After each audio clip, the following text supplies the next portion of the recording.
A difícil tarefa de pensar e agir de forma coerente. Júlio J. Golin. Esta foi a palestra de encerramento do 7º Seminário da Associação Azul, realizada na pousada do Rio Quente, em agosto de 1993. O ser humano é o que pensa e não o que pensa ser. Escolhi esse tema, pois além de ter sido inspirado após uma programação, é o assunto que mais tem apresentado dificuldade em meu caminhar. Sabe, pensar é muito fácil. Fazemos isto sem fazer força, ou seja, pensamos o tempo todo enquanto despertos.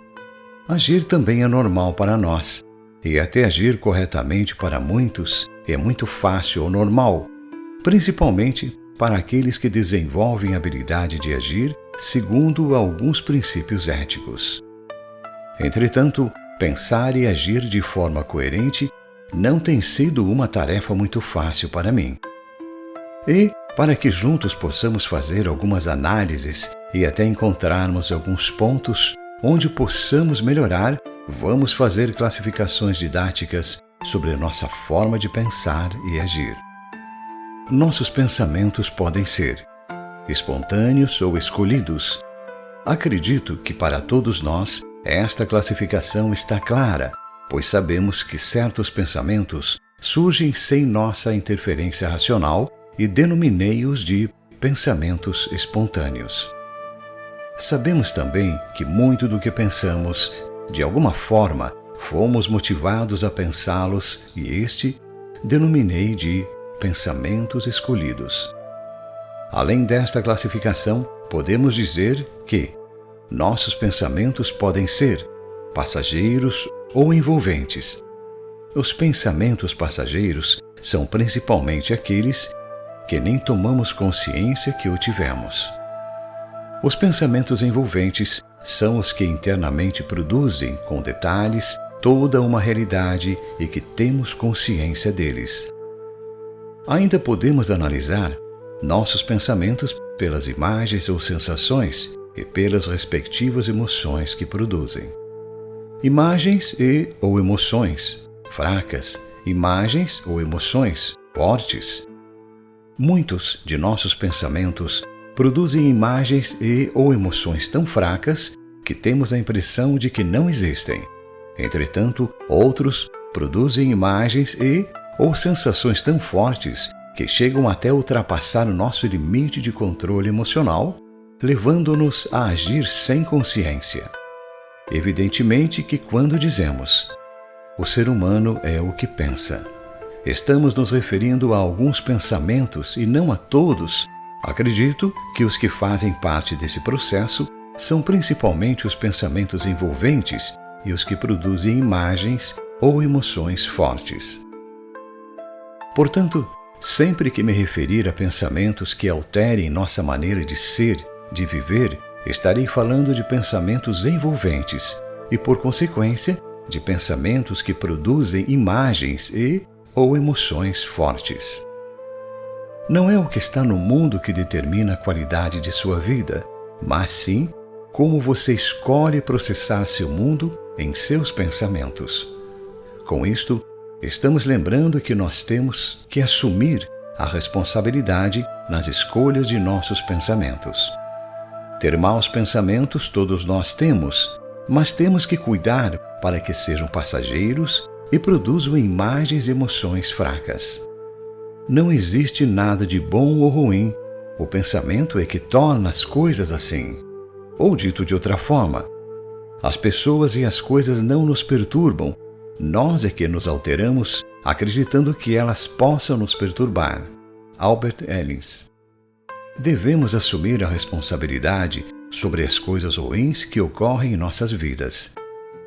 Ao invés de reclamarmos, devemos nos perguntar o que pensamos ou o que deixamos de fazer para que isso acontecesse. As mudanças nos padrões de nossas vidas acontecem na maior parte delas sem metas ou qualquer projeto, mostrando a irresponsabilidade da nossa forma de pensar. Devemos lembrar que ocorrerão mudanças periódicas em nossas vidas e teremos que nos preparar para elas, ou as crises predominarão nestas fases. A história do pequeno reinado. Num pequeno reinado, o rei era escolhido pelo povo e reinava por 7 anos. Após seu reinado, era exilado em uma ilha não explorada, onde viviam animais ferozes. Certo rei foi muito bom para seus súditos, e no final do seu reinado, o povo, muito triste, foi até o local onde o carrasco barqueiro iria levá-lo à famosa ilha. A multidão era grande e todos choravam enquanto o ex-rei acenava e sorria. O barqueiro, muito intrigado com o comportamento do ex-rei, e foi logo querendo amarrá-lo, pois todos os outros reis que foram para lá iam tristes e chorosos, pois já sabiam qual seria o seu fim. Quando o barqueiro se aproximou para amarrá-lo, o ex-rei disse: Não precisa me amarrar, eu estou feliz. Então o barqueiro retrucou: Mas como pode estar feliz indo para um lugar onde o senhor irá morrer? E complementou o ex-rei: Aí é que você se engana, pois eu não vou morrer.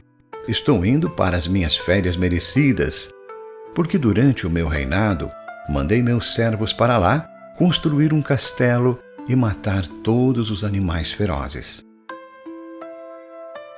Use o exemplo do rei e construa seus castelos antes das mudanças de fases. Lembre-se, seu subconsciente sempre dará sinais das novas fases. Devemos deixar de culpar os outros pelas circunstâncias de nossas vidas, lembrando que somos nós que influenciamos tudo isso. Vamos assumir a responsabilidade de tudo e procurar a forma correta de pensar para que assim possamos influenciar as áreas que venham a ter relação com nossas vidas. Procurar sentir-nos no comando de tudo é ter como objetivo equilíbrio e harmonia. Lembre-se, foi o melhor que Deus pôde fazer por mim. Se deixarmos ao acaso, vamos receber influências dos outros e não temos o direito de reclamar.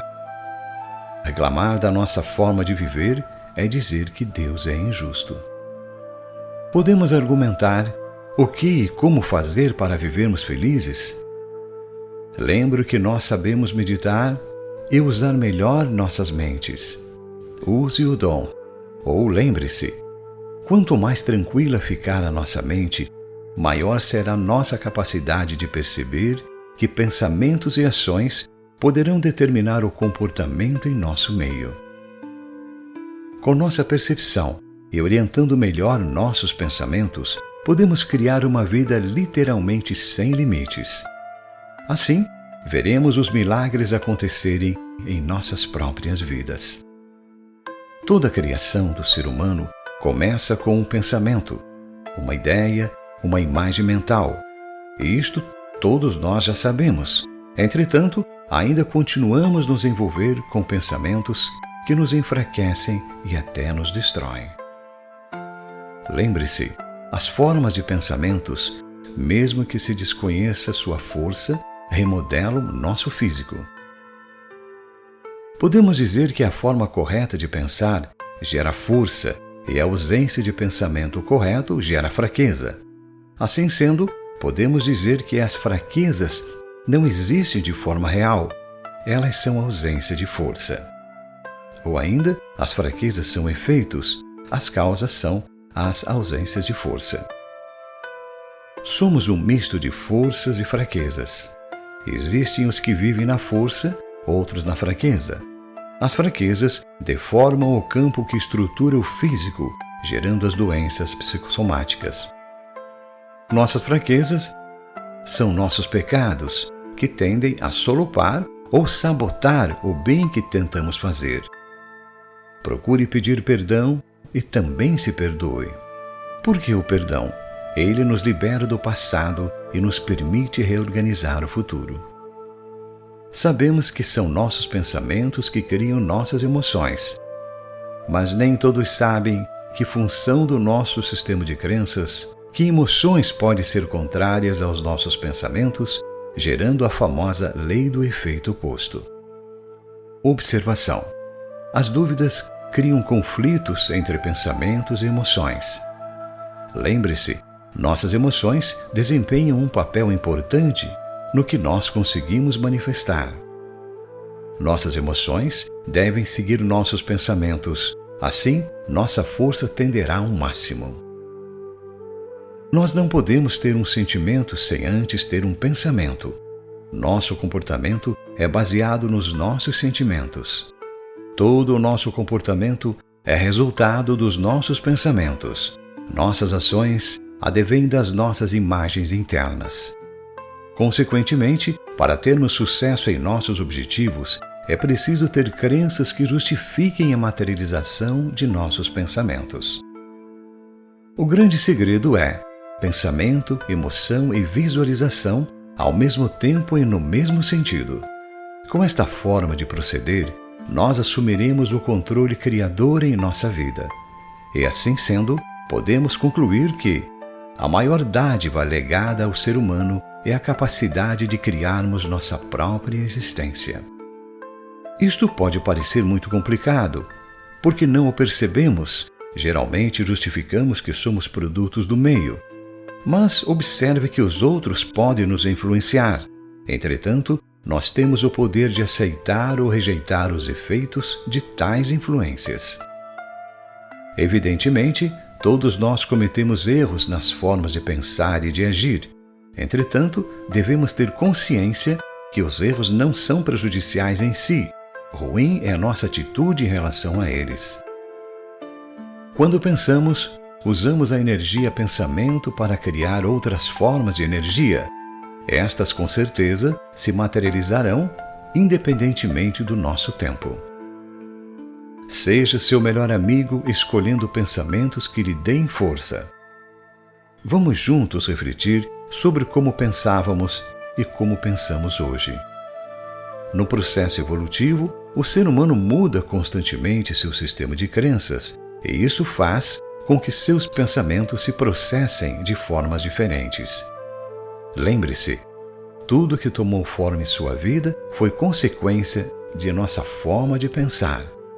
Portanto, quando nós olhamos para tudo que se manifestou em nossa vida até agora, estamos contemplando um quadro sobre a qualidade de nossos pensamentos e emoções. Tudo que se exterioriza em nossa vida foi primeiro interno em pensamento. Muitas vezes, ficamos tristes e revoltados com fatos que ocorrem em nossas vidas, pois achamos que não merecemos tais coisas. Entretanto, esquecemos que hoje nossa forma de agir e pensar não ocultará os efeitos de como pensamos antes. O fato de desconhecer os efeitos maléficos de usar o pensamento de forma incorreta não nos livra de seus efeitos. Entretanto, é bom lembrarmos que as consequências que sofre o ignorante são menores dos que a que sofre o informado. Quando um comportamento deforma o campo que mantém a estrutura física, somente com muito esforço poderemos reestruturá-lo ou, pelo menos, anular os efeitos progressivos. Exemplos: 1. Higiene e os dentes. 2. Exercícios ou posturas e o corpo. 3. Medos e a doença. Para assumir o controle de nossa vida, precisamos aprender o controle de nossa forma de pensar. Já comentamos sobre nossas fraquezas e nossas forças. Às vezes, nossas fraquezas são tão difíceis de serem observadas e eliminadas porque temos medo delas. Isto é um fato incontestável quando analisamos nosso passado. Vejamos algumas fraquezas que temos de enfrentar: raiva, medo, rancor, preguiça, desespero, pessimismo, egoísmo, vingança, sarcasmo, ciúmes, preocupações, etc. Cuidado! Quando observamos nossas fraquezas nos outros, tentamos nos livrar deles para não lembrarmos dela. Lembre-se, quando sentimos vontade de ajudar nas deficiências dos outros, estaremos no caminho para nos livrarmos das nossas. Para acelerarmos nosso crescimento, É só não perdermos tempo justificando nossos erros, e sim usando essa energia para fazermos pelo menos um projeto de mudar. Observação: quem se justifica não tem certeza de seus atos. O remédio para ficarmos cada vez mais fortes é transformarmos as fraquezas em forças, à medida em que a percebemos. Lembrete: a princípio, a causa de qualquer situação indesejável deve ser identificada antes de tratarmos efetivamente o problema. Para acelerarmos nossa evolução, devemos identificar nossas fraquezas e procurar vencê-las. Assim, evitaremos as crises e aprenderemos pela lei do amor e não pela lei da dor. Livrar-se das fraquezas significa liberar nossa energia, transformando-as em forças. Nós somos o escritor e produtor de nossa forma de pensar. Logo, nós somos os produtores de nossa vida. Quem conhece a outrem é ilustrado, quem conhece a si mesmo é sábio. Procure conhecer-se. Ao conhecer-se, valorize suas qualidades, pois ao valorizarmos nossas qualidades que chamamos de forças, estas tendem a levar-nos a uma vida de maior harmonia e paz. Muitas pessoas preferem o conformismo e só vivem a justificar suas vidas. O conformismo, aparentemente, é bom, pois permite-nos ajudar e acompanhar o mundo com o mínimo de conflitos. Entretanto, não nos livra das crises futuras. A crise é o lembrete de que andamos nos acomodando no momento que tínhamos que agir. Vamos agora refletir sobre nossas idades espirituais para que possamos compreender melhor nosso comportamento e assim acelerarmos nossa evolução. Estes rótulos estão aqui para facilitar o raciocínio. Processo físico: primeira infância, segunda infância, adolescência, idade adulta. Processo intelectual: pré-escola, primeiro grau, segundo grau, terceiro grau, universitário. Processo espiritual: livre, modeladora, grupal, maturidade. O desenvolvimento físico e intelectual são muito conhecidos em nossa sociedade, em função do acompanhamento por organizações especializadas nos respectivos assuntos, área médica e pedagógica. Na área espiritual, apesar do grande número de religiões e organizações místicas, todas têm a preocupação de ensinar práticas tradicionais que visam ao crescimento espiritual do ser, sem ter a preocupação com a fase que o indivíduo se encontra. Procurei rotular aqui algumas fases, assim todos temos condições de perceber e avaliar a nossa própria. Primeiro, fase livre. Esta fase tem como predominância o comportamento animal. Não se tem consciência do mundo que nos envolve, só se tem preocupação com o mundo próprio. 2. A fase modeladora. O ser começa a ter os primeiros questionamentos do todo e procura modelos para seguir. 3. Fase grupal. Após modelagens básicas, o indivíduo forma o seu sistema básico de crenças. A partir daí, inicia buscas até encontrar seus semelhantes, rejeitando os demais grupos. Esta fase é muito semelhante à adolescência no desenvolvimento físico, e a grade dos adultos está passando por ela. A potencialidade em julgar é a principal característica da fase grupal, pois consideramos as nossas crenças melhores que a dos outros. Nesta fase, passamos praticamente por todos os problemas dos adolescentes. Ao tomarmos consciência desta fase, devemos lembrar que nossa grande busca é a quarta fase. 4. Fase da maturidade. Caracteriza-se por não valorizarmos muito nossas crenças, temos consciência das nossas limitações. Procuramos experiências ou pessoas que possam nos levar a experimentar o processo espiritual. Normalmente, entendemos que a verdade espiritual não pode ser apresentada em palavras. Quando atingimos a maturidade, passamos a depender mais de nós mesmos. Inicialmente, o processo de rejeição de influência de grupos que eventualmente temos que conviver. Passamos a ter consciência de que somos uma alma com um corpo e não um corpo com uma alma. É por isso que passamos a valorizar mais as experiências. Você não é um ser humano que está tendo experiência espiritual. Você é um ser espiritual que está tendo experiência humana. Wayne Dyer. Na maturidade, passamos a compreender melhor e a desejar colocar em prática os ensinamentos dos mestres espirituais. Alguns comportamentos que nos indicam que estamos vivenciando a maturidade espiritual. Agir por intuição, ouvir nosso interior, interesse por filosofias sobre o universo, facilidade em adaptações, observar sem julgamento, evitar conflitos, sentimentos de envolvimentos com o grupo e com a natureza. Sorriso fácil, evita-se tensões. Necessidade de aprender e amar. Os rótulos pouco interessam, evita-se as justificativas. A cooperação substitui a competição. Na maturidade espiritual, passamos a ter acesso a níveis de expansão de consciência e a interferir para manter ou restabelecer o equilíbrio e harmonia do universo.